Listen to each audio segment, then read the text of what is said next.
Yesterday courier private limited. Domestic international cargo உங்கள் இல்லம் தேடி வந்து கொரியர் புக்கிங் டெலிவரி செய்து தரப்படும். தலைப்புச் செய்திகள். ஆன்லைன் கேமிங் மசோதாவிற்கு குடியரசுத் தலைவர் ஒப்புதல். ஆன்லைனில் பணம் கட்டி சூதாடினால் 3 ஆண்டுகள் வரை சிறை தண்டனை விதிக்கும் சட்டம் நடைமுறைக்கு வந்தது. குடியரசு துணைத் தலைவர் தேர்தலில் போட்டியிடும் இந்தியா கூட்டணி வேட்பாளர் சுதர்சன் ரெட்டி நாளை சென்னை வருகிறார். முதலமைச்சர் மு.க.ஸ்டாலின் உள்ளிட்டோரை சந்தித்து ஆதரவு திரட்டுகிறார். பாஜகவிற்கு ஆதரவாக வாக்குகள் திருடப்படுவதாக ராகுல் தெரிவித்த புகார். ஆதரவு திரட்டும் நடைப்பயணத்தில் ராகுலுடன் முதலமைச்சர் மு.க.ஸ்டாலின் பங்கேற்பு. அதிமுக கூட்டணியில் மீண்டும் சலசலப்பு. வரும் 30ஆம் தேதி மாவட்ட செயலாளர்கள் கூட்டத்தை கூட்டினார் இபிஎஸ். மீண்டும் கடுமையாக உயர்ந்தது தங்கத்தின் விலை. சவரனுக்கு 800 ரூபாய் அதிகரிப்பு. இனி விரிவான செய்திகள். ஆன்லைன் கேமிங் மசோதாவிற்கு குடியரசுத் தலைவர் திரௌபதி முர்மு ஒப்புதல் அளித்திருக்கிறார். ஆன்லைன் கேமிங் மசோதா 2025 நாடாளுமன்றத்தின் இரு அவைகளிலும் நிறைவேற்றப்பட்டது. இந்நிலையில் குடியரசுத் தலைவர் அதற்கு ஒப்புதல் அளித்திருக்கிறார். இதன் மூலம் மசோதா சட்டம் ஆகிறது. சட்டத்தை மீறுவோருக்கு 3 ஆண்டுகள் வரை சிறை தண்டனை விதிக்க வழிவகை செய்யப்படும். குடியரசு துணைத் தலைவர் தேர்தலில் இந்தியா கூட்டணி சார்பில் போட்டியிடும் சுதர்சன் ரெட்டி நாளை சென்னை வருகிறார். முதலமைச்சர் மு.க.ஸ்டாலின் உள்ளிட்ட தலைவர்களை அவர் சந்தித்து பேசுகிறார். இதனைத் தொடர்ந்து தலைவர்களுக்கு அவர் விருந்தளிக்கிறார். இதற்கான ஏற்பாடுகள் தீவிரமாக நடைபெற்று வருகிறது. பாஜகவுக்கு ஆதரவாக தேர்தல் ஆணையம் வாக்குகளை திருடுவதாக ராகுல் காந்தி தொடர்ந்து புகார் தெரிவித்து வருகிறார். தன்னுடைய குற்றச்சாட்டுக்கு ஆதரவு திரட்டும் வகையில் அவர் நடைப்பயணமும் மேற்கொள்ள உள்ளார். இந்த பயணத்தில் முதலமைச்சர் மு.க.ஸ்டாலின் கலந்து கொள்கிறார். 27ஆம் தேதி ராகுலின் பயணத்தில் கலந்து கொள்ளும் முதலமைச்சர் அதைத் தொடர்ந்து வெளிநாடு பயணம் மேற்கொள்வதாகவும் தகவல் வெளியாகியுள்ளது.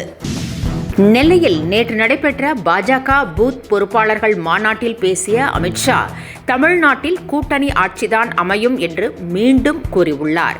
அமித்ஷாவின் இந்த பேச்சு அதிமுக தலைவர்களை கடும் அதிருப்தியில் ஆழ்த்தியிருக்கிறது. இந்நிலையில் இதுகுறித்து விவாதிக்க வரும் 30ஆம் தேதி அதிமுக மாவட்ட செயலாளர்கள் கூட்டத்தை இபிஎஸ் கூட்டியுள்ளார்.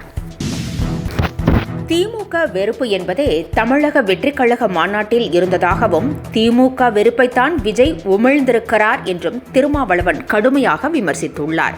2 மாநாடுகள் முடிந்த நிலையிலும் கட்சியின் கொள்கை கோட்பாடுகள் என்னவென்பது அவர்களுக்கே புரியவில்லை என்றும் திருமாவளவன் கூறினார்.